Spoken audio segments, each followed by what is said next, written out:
What's up guys, Zach Yowdy here. Today we're going to be doing another DIY skeet spot tutorial. This same technique can be used on ledges, banks, stairs, pretty much anything. We're going to be doing it on a ditch. I actually previously built a spot at this ditch and I filmed a little video there on how to fix any skate spot in under 5 minutes.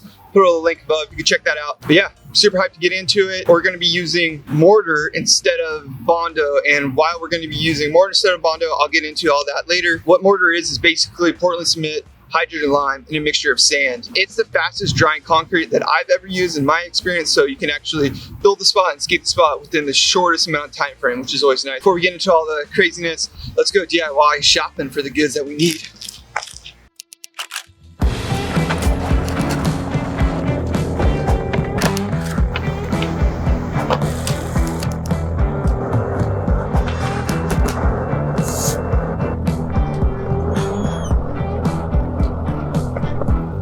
Going to use a 60-pound bag today. It usually takes about 4 to 5 quarts of water to mix. I previously used this Quikrete bonding adhesive with my friend. I think this will really help us today. Last thing, I'm going to grab a bucket so we can bring water to the spot. Oh, and you'll need a trowel, but I already have one of those. The first thing you're going to want to do is jump into some clothes that you are willing to get destroyed. Like so. Let's go. Alright, so let's get started. The first thing you're going to want to do is clean up any of the area around where you're building. Just get rid of any of the debris, extra stuff that's going to be in your way before you mix or actually start building anything. Just basically clean up the spot.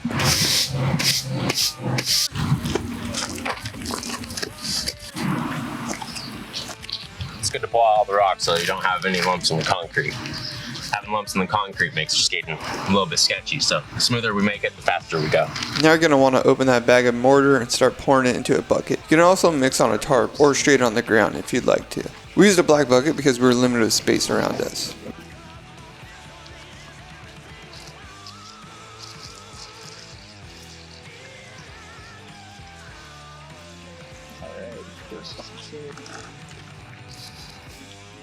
Throwing in a little bit of sand helps as well. We noticed it actually dries a little faster with sand in it, and it seems to dry a little bit harder with sand in it. You should definitely mix in batches. Don't pour the whole bucket in and try to mix the whole bucket. Pour a little bit in and pour a little bit of water in so you can start making nice texture.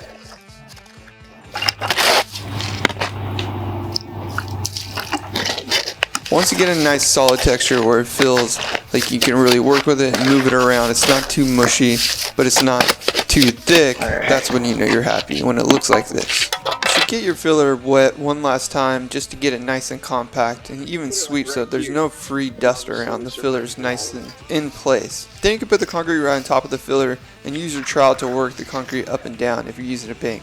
If you're covering cracks or you're fixing a ledge, it might be a different case scenario, but it's pretty much the same thing. Is you just want to cover the dirt now and sort of bridge the gap.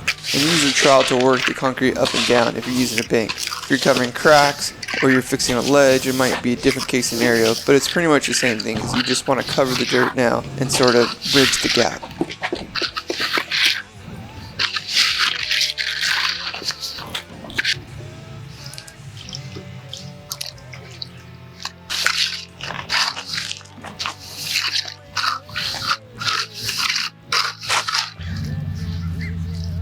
And then you just keep working it. Once you get to the end of your project, definitely keep spraying water on it and then don't stop working it with the trowel until it's to a point to where you feel like it's really pretty much done and just needs to cure. Alright guys, that's pretty much it. That's all it really takes to fix this spot, bottom of the bank. The same application can be used on steps, stairs, anything cracks in front of stairs, anything like that. It's pretty much the same kind of thing as Bondo. Think of it as a similar technique, but it's definitely thicker. Bondo is more of a liquid form. It's definitely a lot different, but can be used in a similar fashion. It takes 36 hours for a mortar to dry, but it's been about 6 hours since we got done with the spot. The other thing is when the mortar's drying, the spot's drying, sprinkling it with water really helps it from cracking and kind of breaking apart from the other thing. Oh, and the last thing I was gonna say, the concrete liquid bonding stuff that we got from Home Depot, that stuff really helped bring the concrete into the old existing concrete. So the adhesive, the bonding stuff, I would definitely get that. Really recommend it. It's my first time using it. Anyways, like I said, it's been about 6 hours. We think it's a little dry. Probably could use a little more time drying, but we can't wait anymore. It's time to get a session. Hope you guys enjoyed this video, motivated you to build some spots. Me and Al ready to go skate.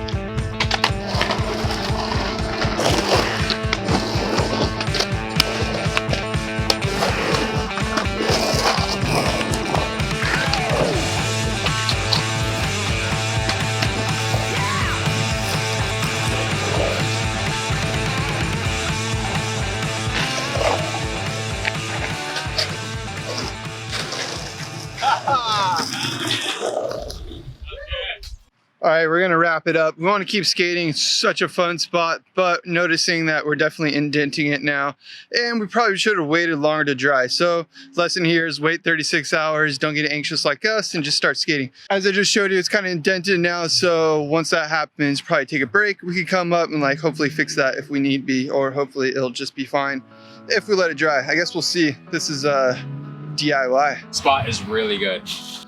Most learned lesson, I would believe, is putting dirt in the spot. Like here, before if it's an actual bank, you form the transition first with dirt. You wet it down with some water, so it can become flat, and then you pour the concrete over it. Once you get the concrete on it, you dip your trowel in some water, and then you start building that concrete so it's smooth, just like this. And then you'll get going fast. That's a life hack I learned today.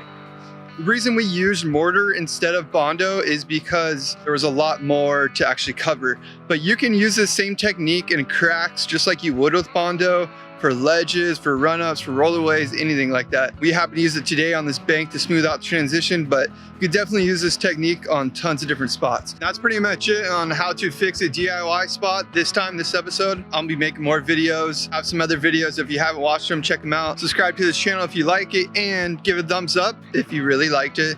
And let me know what other videos you'd like to see. Skate videos, how-to videos, film videos, drinking out the bong videos. Just kidding.